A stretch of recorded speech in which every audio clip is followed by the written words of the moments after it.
Essential Manner for Men, second edition. What to do, when to do it, and why by Peter Poss and read by Avicenna. Daily life 1. The E word. Ethic is. Good. You have made it this far. Getting past the E word is important. Whenever I give a talk, the first thing I do is ask the audience to define ethic. The response is always the same. Ethic is a bunch of rules. Ethic is the stuff my mother used to make me do. Ethic is the old-fashioned way of doing things. Meanwhile they are thinking, who needs this stuff? Emily Boss, my great-grandmother, knew what ethic really was all about. Sure, she wrote a famous ethic book which people imagine is filled with the rules, and it's true.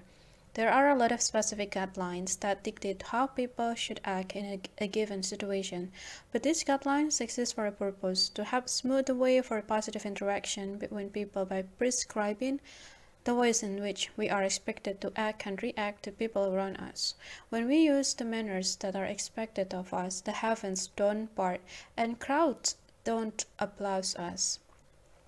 Life just goes on smoothly, the way it should. The importance of manners become obvious only when we don't use them.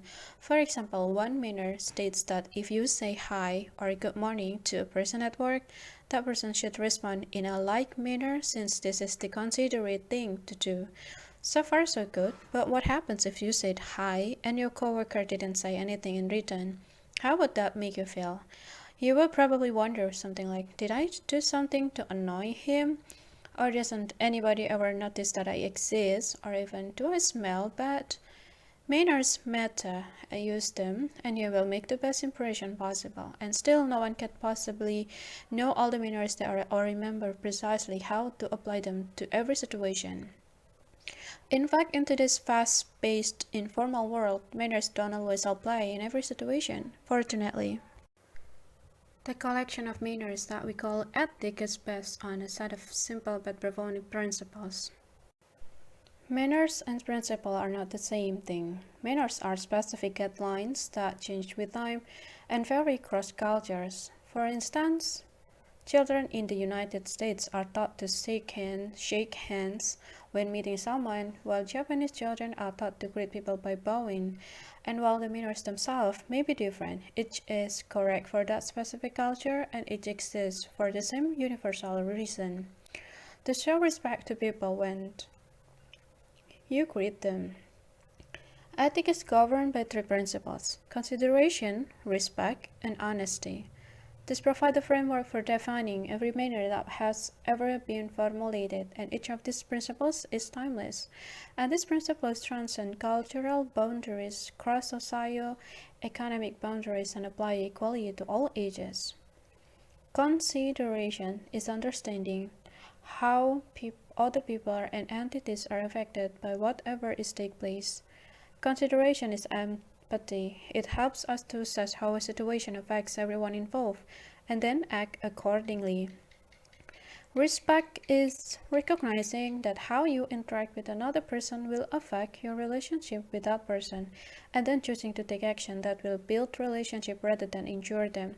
Respect helps us decide how to choose to act toward others. And honesty is being truthful, not deceptive, and there is a critical difference too between benevolent and brutal honesty. I have a problem with that versus that's a stupid thing to say. Honesty ensures that we act sincerely. All of the matters discussed in this book and all the solutions to the situation described in these pages involve the application of these three principles. But if ethic is so simple, you ask, then why are you writing the whole book on the subject? In a word, confidence. When men encounter an unfamiliar situation and are unsure what to do, they often either freeze or make the wrong choice. By reading through the situation and example in this book, you will learn how to deal graciously and effectively with a wide variety of problems in a daily life, social life, and work life. Even more important, you will gain the knowledge and confidence to resolve each situation on your own whenever they crop up. Bottom line, ethic is not about rules. It is not stuffy, it's not old-fashioned. Ethic is a code of treating people with and making choices based on consideration, respect, and honesty. When you apply this principle consistently, ethic becomes a tool that lets you build better relationships and be more successful in every aspect of your life. And ethic is not about doing what's correct, ethic is about doing what's right. Being inconsiderate and being disrespectful go hand in hand. Staring at other women, talking down to women, ignoring their opinions, interrupting, not introducing them, simply ignoring them altogether, walking several steps ahead of a woman rather than beside her. The post survey found that women don't simply view this behavior as being rude or inconsiderate. To women, they represent a fundamental lack of personal respect. To be fair, most men's inconsiderate or disrespectful behavior is not intentional. Men frequently get lost in their thoughts and go to far off places in their minds without even realizing the journey has started or considering the consequences, and that's when they get into trouble. Consider the issue of looking at another attractive woman who happens to cross your path. I do this unconsciously, I admit. But when my eyes stop looking at my wife and my attention shifts away just as she is making an important point, she knows she's lost me. And she is right. My attention has wandered. Whenever a man switches off his thinking or wanders off on a mind journey, he runs stories of looking inconsiderate and by extension, disrespectful. On a personal note, it scares me when I see what I have to write in a book because I see some of myself in this description and unfortunately it's not the good part. And how long has it been since I made the bed in the morning? Why didn't I do those dishes that were piled in the sink from last night's dinner? After all, my wife made dinner. The least I could have done was cleaned up afterward, and I cannot remember the last time I bought her flowers. Instead, I have been hard at the supermarket bemoaning the fact that this is picking out flowers and buying them for herself. Talk about clueless. Now, I'm not all bad. I do clean any dishes still left in the sink each morning, and I do remember to leave the toilet seat down, and I make a coffee every morning and bring it to my wife in bed. In fact, our survey suggests that this last good deed may be the single little thing where American men can excel the most. It's amazing how many men bring coffee or tea to their significant other in the morning. And here is the bottom line. Men get it right some of the time, but they don't generally spend enough effort really thinking about how their actions will affect the people around them. And that's what the good ethic really is. Thinking about what the considerate, respectful thing to do would be, and then doing it. By thinking about our behavior, we turn each action into a conscious choice. The more we practice making those choices, the more often we will make good choices, and the better our lives and the lives of our loved ones will be. And that's what makes ethic worth the effort. Emily Post on consideration. Emily Post knew that if you took an imaginary set of scale and balance of all the rules of ethic on one side and the principle of consideration, respect, and honesty on the other, the side with the principle would far outweigh the side of without manners. And here is what she had to say about consideration. Consideration for rights and feelings of others is not merely a rule for behavior in public, but the very foundation upon which social life is built. The first rule of ethic, which hundreds of others merely paraphrase or explain or elaborate, is never do anything that is unpleasant to others. Number 2, the top 3 issues in daily life. The art of ethic really comes down to being thoughtful of the people you encounter in your everyday life, and we all tend to associate the proper behavior with formal social event, but true ethic involves behaving with consideration and respect for others in everything that you do. From attending a high society soiree to simply hanging out around the house. In fact, daily life is where men tend to run into more trouble than anywhere else. And here is a summary of the 3 main areas that our female respondent identify as their top hot button issues when it comes to men and their everyday behavior. Number 1, bad habits lead the fleas. At least we are consistent. For all the comments received about annoying behavior, men's bad habits top the list. And these are the things we do, and sometimes unconsciously, that are perceived by others as just plain gross. And what's interesting is that all the response citing bad habits focused on 7 key behaviors. I might look in the mirror and see if you recognize any of these habits in yourself. Adjusting, no speaking, spitting, swearing, smoking and chewing tobacco, slopping dresses, wearing a hat where they shouldn't, the undiscussed effect of smoking. The smell, smoke, and the health implication of the second-hand smoke are bad enough, and one respondent reminded us of the casual way smokers toss their cigarette butts on the ground. As I write this, I know the wildfires are ravaging the West. One butt carelessly tossed out the car window could do immense damage and cost lives. Please, if you have got to smoke, dispose of the butt appropriately and safely. Number 2, making a mess and not helping to clean up matters a lot. What to drive women nuts? Take the dishes to the sink and then just leave them there. As one of our female respondents put it, if you can carry them to the sink, why can't you take the time to put them in the dishwasher? According to the 2011 post survey, men are adept at making a mess, and they take the dishes to the kitchen and don't wash them. And they take food out and don't put it away, and they leave the bathroom sink a mess, and they spread newspaper all around and don't pick them up. They leave the wet towels on the bed and dirty clothes on the floor, and when they do create the mess, they don't leave a finger to help clean it up. Hashtag 3. Acting in a superior manner is really frustrating.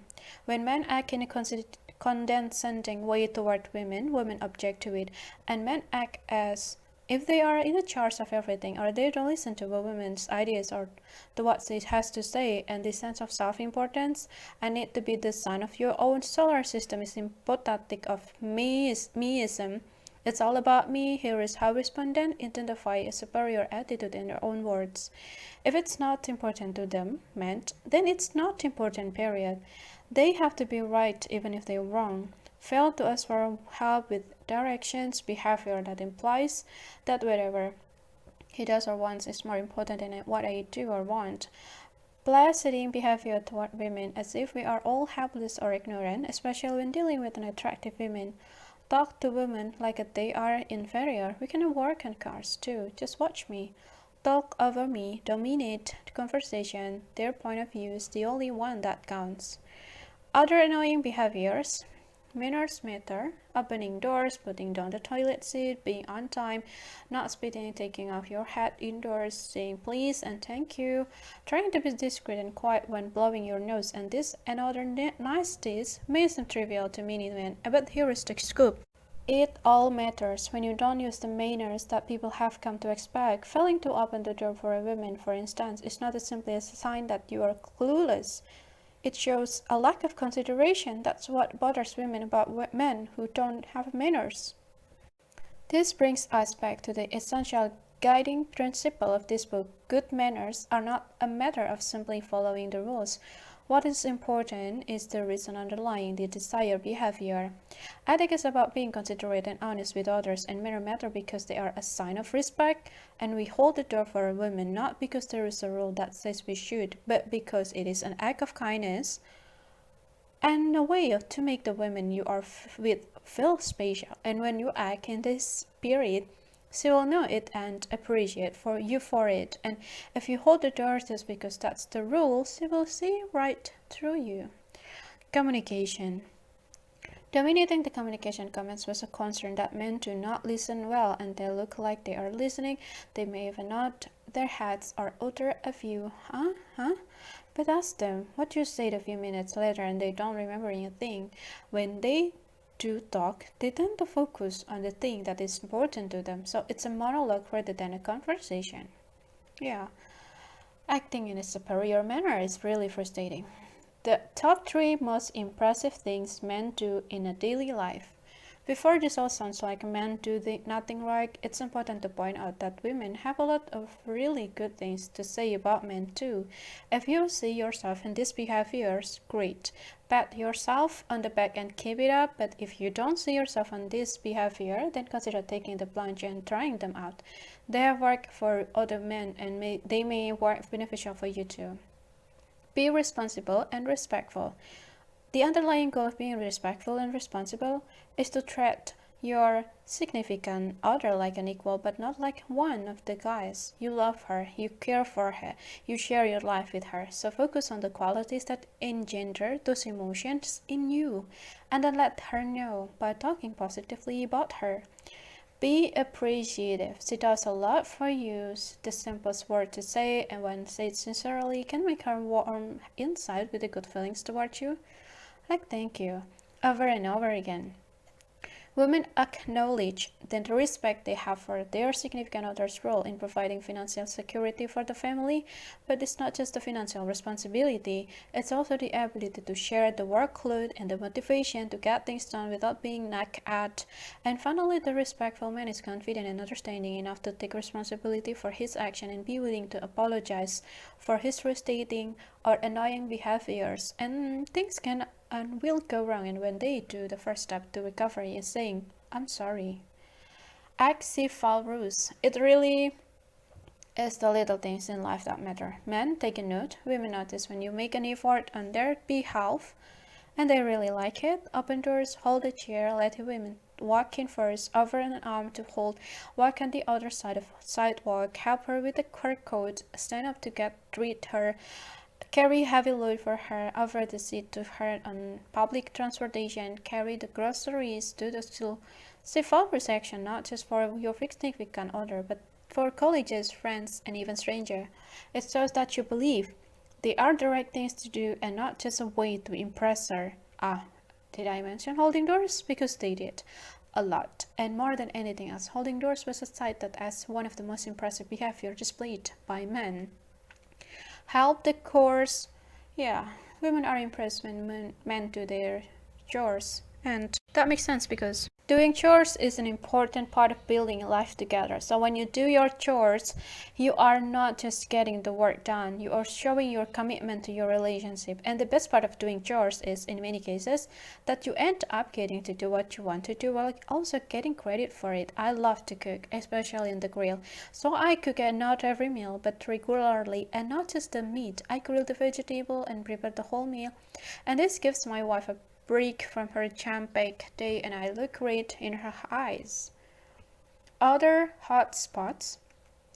The key to a peaceful, happy home life is to pay special attention to the hot spots that tend to crop up on any given day. In the 2011 Buzz survey, women express an overwhelming sense of frustration about how clueless men can be, and all too often when men are simply not aware of how our actions affect the people around us, and times we seem to get into an altered mind state. Fortunately, ethic provides a roadmap back to reality when our minds wander. It gives us a set of clues for building solid, respectful relationship. And whenever you share a living space with others, you are in fact in a relationship since you do affect them as well. What does other people generally want is for you to respect them and the effort they are making to keep the space livable and to contribute a like amount of effort yourself. Seeing the man in the mirror. Mud seasoned in Vermont is a foul time of year. It makes sense that a typical rule in our home is wipe your feet before coming into the house. But the fact is, it really doesn't matter if I wipe my feet when I come inside with muddy boots on.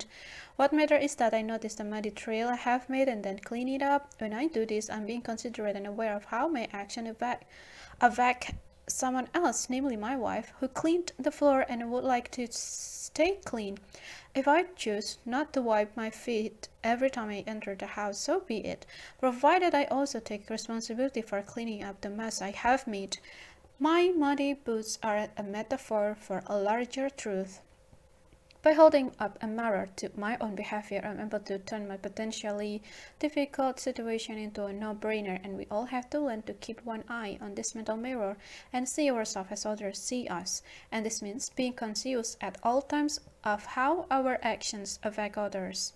Sharing the load, congratulations in the poster phase. We men get high marks for mowing the lawn, but there must be any number of men who view this chore as making up their entire 50% contribution to the job of running the household. And the problem is there is a lot more to managing a house than mowing the lawn, and here are just some of the other daily chores respondents cited. Laundry, housework, ironing, watching the baby, cooking, making the beds, vacuuming, taking out the garbage, changing light bulbs, doing the grocery shopping, paying the bills, planning an evening out. Planning an evening out. Our surveys receive reams of comment about how men never leave a finger to figure out what the couple is going to do on a date. All I know is that when I plan a date with my wife, it has a superb effect on her. And recently we went on a cruise within her entire family. It really turned out great. Despite what you are thinking, the cruise departed from New York City at 2 p.m. on a Saturday afternoon. Floating with my wife's older brother, I found a low-cost airfare from Burlington to New York and got ticket to fabulous Broadway play for the Friday night before our departure, and we had a great dinner before the show, and even managed a limo rider back to her brother's house afterward. Admittedly, that's a pretty extravagant date, but it was a great evening, and all she had to do was be there and enjoy. On the other occasions, I will suggest we eat out and then call the restaurant to make a first reservation. If I also arrange for the sitter, and that was the absolute icing on the cake. When it comes to chores around the house, very often we will identify something specific we want to get done together. We might spend Saturday morning weeding the vegetable garden or repainting the front hall, or cleaning out the refrigerator, and that leaves Saturday afternoon for golf, skiing, or another activity we can share. And the key is that we tackle the chore together and we plan something fun to do afterward. That way, no one feels that they are left doing all the dirty work. What TV shows are we going to watch?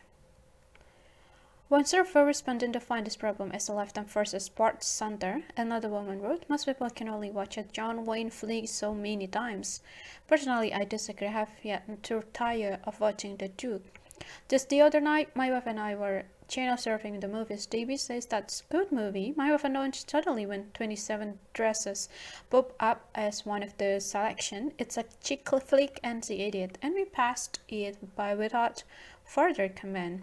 The way our arrangement works, there are her shows, my shows, and our shows. Someday in the near future, I will be either on the road or at a hockey game, and she can catch 27 Dresses then, and the same goes for me. I will save forth a budget for some time when my wife is either out or not interested in watching. Even if you don't have a satellite system or cable that repeats the show over and over again, the key is to recognize it's our house and our living room, and that we both need to compromise when watching our television together.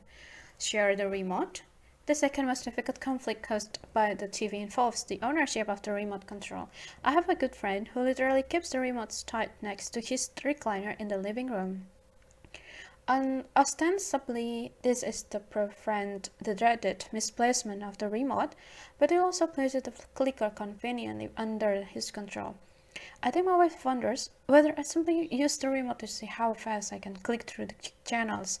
As any true remote control junkie knows, if you click fast enough, you can actually watch 2 or 3 shows simultaneously, and how your viewing partner feels about watching this sort of triple feature in another matter. And lately I've been learning to slow down, or better yet, of horrors for anyone with a pathological need to control the remote. Even over my wife hit the clicker out on occasion. Here, honey, you find something? I say as sweetly as I can. No, she always replies, pushing it away as if it's accursed. It is admittedly a risky strategy because you have got to be prepared for those times when the other person actually does take control. And the upside is that this approach puts a stop to any arguing about the remote. At the bottom line, television viewing should be relaxing for everyone to keep it from becoming adversarial, and think before you act and be considerate by taking everyone's interests into account. The telephone is a geopolitical technological invention, and you cannot live without it, but you cannot succeed with it, at least not if you believe what the post-survey respondents have to say about the phone. And for them, misuse of the telephone falls into 3 very clear categories: not answering the phone, not using the phone, and failing to take the messages. Not answering the phones. It's the stuff of television sitcom, seeing the male characters laughing on the couch, watching something on TV. When the phone rings, the phone is usually about 10 feet away. And honey, can you get that? The man shouts. Honey trudges up the basement stairs, carrying a lot of laundry and huffing and puffing answer the phone. Keep it down, will you? Her husband yells, I'm trying to watch the game here. Unfortunately, TV sitcoms often parody real life. And bottom line, when the phone rings, answer it. Not using the phone. Typically, problems with the phone are associated with the abuse of using it, but men have mastered a whole other side of phone misbehavior, not using it at the most inappropriate times. And call me if you are going to be late. My wife would ask as I got ready to head out the door on the way to work, and she may be trying to time the dinner so it will be ready when I get home, or she may have errands work or children even to coordinate, or she may simply worry that something has happened to me if I don't arrive when I am expected. It seems like a reasonable request. The problem is I have failed to make that call a few thousand times, even with my cell phone, which you would think would solve the problem. I was still guilty of not calling, and worse yet, I might not check it to see if she wanted me to stop and pick up something at the market. I'm working on it. Now at least I'll fire off the text on my way home before I start the car. Peace. Not taking messages. Taking messages can be a pain in the neck, and let's say I'm up to my elbows in a sawdust, working on a project in my shop. My wife is not home, the kids are not home, the phone rings. No, I'm no good at letting it to go voicemail, and technology has defeated me. I must answer that phone. It's for my wife, and I will let her know you called. I promise, dropping the phone into its cradle and rushing back downstairs to finish marking the wood for the next cut, and measure twice, cut once. I'm completely focused on my project, and sure, I will remember to tell her about the call. And it shows in July, in Vermont, occasionally too. In the grand scheme of things, such as world peace or solving the problem of starvation and overpopulation, action like taking a phone message don't seem all that important. The fact is, however, ethics is not about momentous act. It is about smoothing the way through life for ourselves and the people around us. Yeah, that's why taking a message becomes important. It's one act in a continuum of action that cumulatively make a difference. By doing it and doing it well, we are able to reach out and help another person. So, in spite of my annoyance at the interruption, I grab a piece of paper and jot the message down. Name, number, time of call in the message. Passing gas, burping and farting. It's remarkable how often this came up. In all three 2011 POST surveys, but both are bodily functions that sometimes escape without warning. For the most part, it's possible to delay the inevitable until you move away or retire to the restroom. With the burps, while it can be fun to let one out with a rumble that rivals the sounds of the train roaring past you, the reality is you can almost always burp noiselessly without calling attention to yourself. Scratching what itches. If you have an itch, scratch it, right? Well, that works for your nose, but the POST survey found that a great many women cannot understand why guys need to scratch and adjust their privates so often as we meant. No, there's usually a darn good reason. Either you have an itch or your private shifted into the wrong place and need to be rearranged. And the real issue, however, is how to adjust yourself in a way that does not offend the people around you. For example, the full frontal adjust is throwing the whole matter in the face of any woman who happens to be nearby, and she's not going to be impressed. Instead, if you need to adjust yourself, turn away discreetly before making the grab and move. If you do this maneuver properly, no one will even be aware of what you are doing. But you say to me, I don't even realize I'm doing it. Then start realizing if you have got to sneeze, you turn away so you don't spray the people around you, right? The same applies to scratching yourself. Being considerate means being conscious of what you are doing and how it affects the people around you. Attire. The clothing we choose to wear makes such a strong statement to others even if we cannot read that statement ourselves. Usually the statement is something like, what a slob, or how disrespectful. what's interesting is for every complaint about dress, women equally pressed men who make an effort to wear a right clothing at the right time. In other words, dressing for the occasion, even something as innocuous as going to the movies, can be an opportunity for men to make a great impression. A quick shave, a run through shower, a clean shirt, slack, and she's going to be beaming. Try it, you will see. Hygiene, this is the one time I'm going to mention it. Body odor, bad breath, poor grooming takes so little time to correct, and yet when corrected, they have such a positive effect on everyone in your life. And now comes the hard part. How can you tell if you have body odor or bad breath, or if you are using too much cologne or your antiperspirant really smells worse than nothing at all? You cannot judge these things for yourself because you are too familiar with the smells to notice them. The problem is that if you are an offender, most people are far too uncomfortable about the subject to ever bring it up on their own, and this is a shame. Because at heart, we are all begging to be apprised of the truth. In my seminar, I always ask, how many people here would prefer it if a friend tells you if you have body odor or bad breath? Whenever I post these questions, virtually every hand in the room goes up, and fortunately there is a solution to this dilemma. Please, a friendly inquiry with a friend, a roommate, your spouse, your significant other. If you ask them, then they have permission to speak. Tom, I gotta ask you something, and it may sound strange, but I need to know. Do I have a bad breath? Because if I do, I want to do something about it. If you don't have a bad breath, Tom simply says so, end of story. If you do have a bad breath, he will almost certainly feel relief at finally being able to say something without having to be the one who broke it up. And some men are selective about their hygiene habits.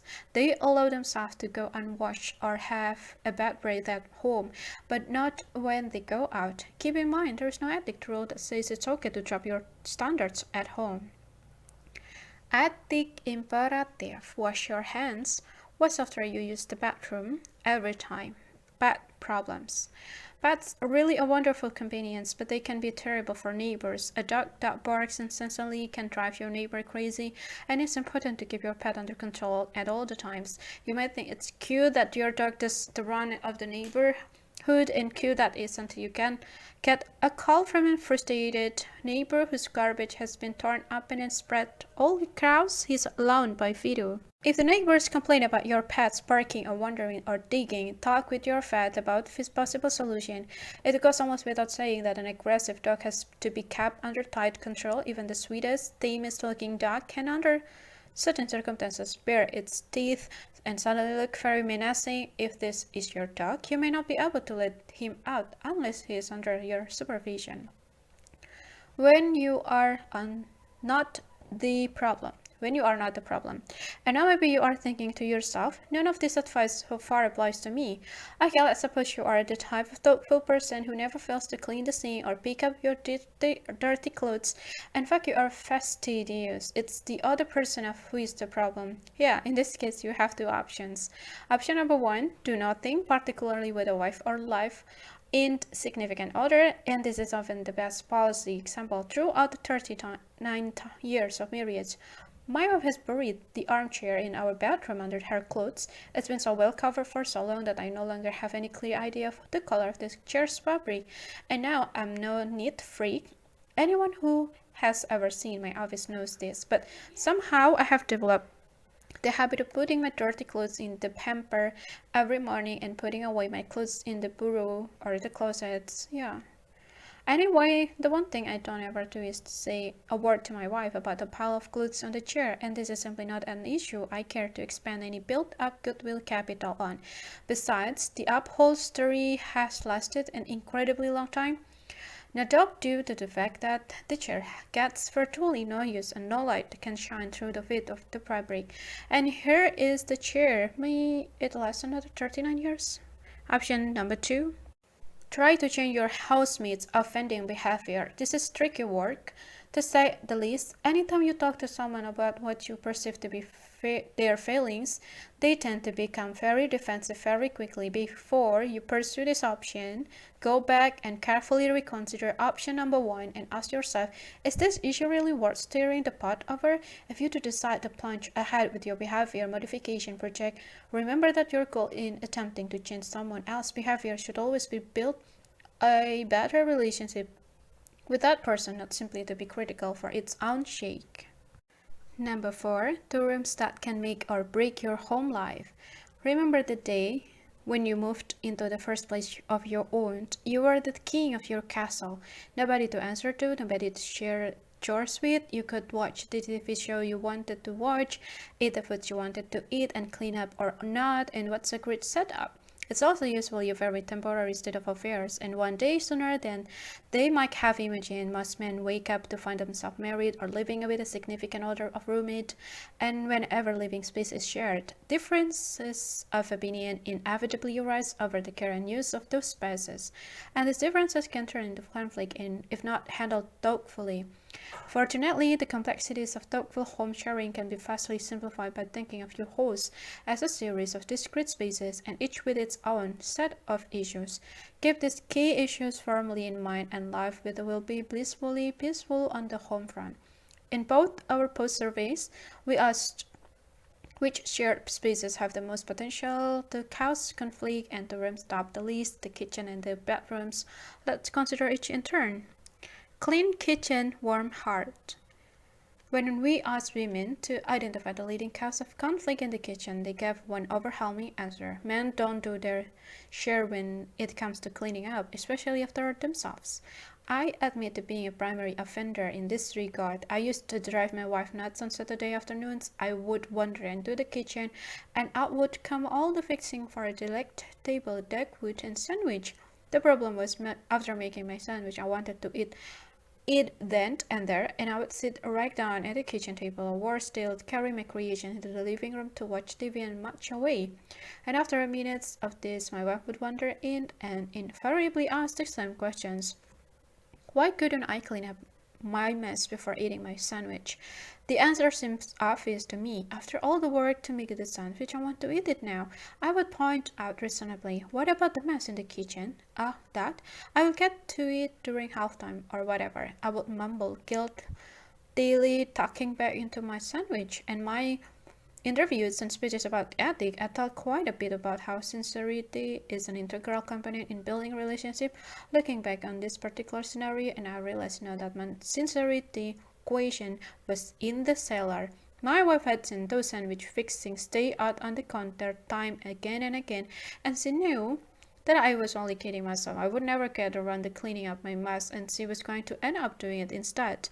And then one Saturday, I had a breakthrough moment. Maybe the above scene had all finally been repeated one too many times, or maybe the game of the week just was not very appealing that day, but for some reason, as I was making my sandwich in my usual fashion, the memory of my wife's word somehow penetrated my foot and firmly fixated mine. To my own amazement, I actually stopped dead in my track and put all the sandwich fixing away before I started to eat. Of course, my sandwich is a metaphor for all the important activity that goes in the kitchen, and the kitchen really is the soul of the home. It's where the family's meals are prepared and often eaten. It's the room that it requires the most cooperation to keep it clean and functioning. Yeah, ethic imperative, making promises, keeping promises. Honey, there is just 5 minutes left. Let me just finish watching the show. Then I will help you. You have made a promise, and now it's time to abide by it. The fact that another ball game is just starting on another channel does not relieve you from the promise. And sincerity matter. If you say you will clean the dishes, then do it. Forgetting sets the pattern, and it establishes a precedent that your word is not good. In any relationship, the trust that grows out of keeping your promises is a cornerstone of its success. When it comes to holding up your end of the kitchen duties, there are 3 simple keys. 1. Pitch, pitch in consistently to clean up any general mess that accumulates, and this applies to cleaning up after meals and also putting away all the junk that simply piles up during the day: groceries, mail, coats, boots, hats, gloves, and shoes. Somehow this stuff seems to grow on its own in the kitchen. Number 2, take personal responsibility for your own mess, and when you make or do anything that involves food or any other kitchen supplies, like my duckwood sandwich, clean it up and as soon as possible. Number 3, complete all kitchen chores. Men often think that where kitchen chores are concerned, half aloof is better than a none, and I'm as guilty as the next guy. I would much rather leave the just wash dishes dripping in the dish rack than dry them and put them away. And now I have learned to put the fixing and dishes away, and I have one more step to master: closing the cupboard doors after I have opened them. And once you have started the job, finish it.